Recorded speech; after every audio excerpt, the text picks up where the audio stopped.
ಧರ್ಮಸ್ಥಳದಲ್ಲಿ ಶವಗಳು ಹೂತಿಟ್ಟು ಪ್ರಕರಣ, 6ನೇ ಜಾಗದಲ್ಲಿ ಅಸ್ಥಿಪಂಜರದ ಮೂಳೆಗಳು ಪತ್ತೆ, ಎಫ್ಎಸ್ಎಲ್ಗೆ ಕಳುಹಿಸಲು ಎಸ್ಐಟಿ ಸಿದ್ಧತೆ.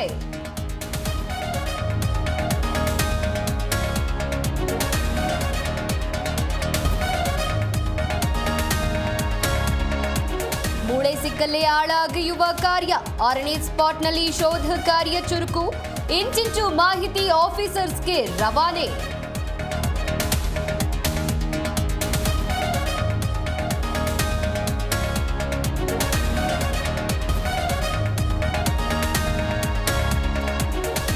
ಸ್ಥಳಕ್ಕೆ ಮುಖ್ಯಸ್ಥ ಪ್ರಣಬ್ ಮೊಹಂತಿ ದೌಡು, ಮೂಳೆಗಳಿಗೆ ಹಾನಿಯಾಗದಂತೆ ಸಂಗ್ರಹ ಕಂಟಿನ್ಯೂ, ಪುರುಷರ ಮೂಳೆ ಎಂದು ಶಂಕೆ.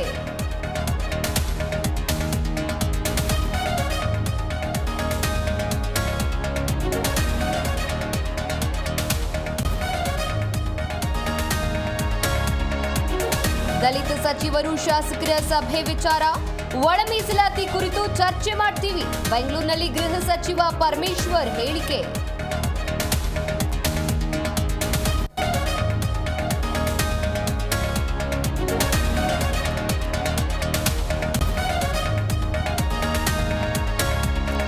ಮಾಲೇಗಾಂವ್ ಸ್ಫೋಟದ ಆರೋಪಿಗಳು ಖುಲಾಸೆ, 17 ವರ್ಷದ ನಂತರ ಹೊರಬಿದ್ದ ಮಹತ್ವದ ತೀರ್ಪು, ಮಹಾರಾಷ್ಟ್ರ ಎನ್ಐಎ ಕೋರ್ಟ್ನಿಂದ ಆದೇಶ.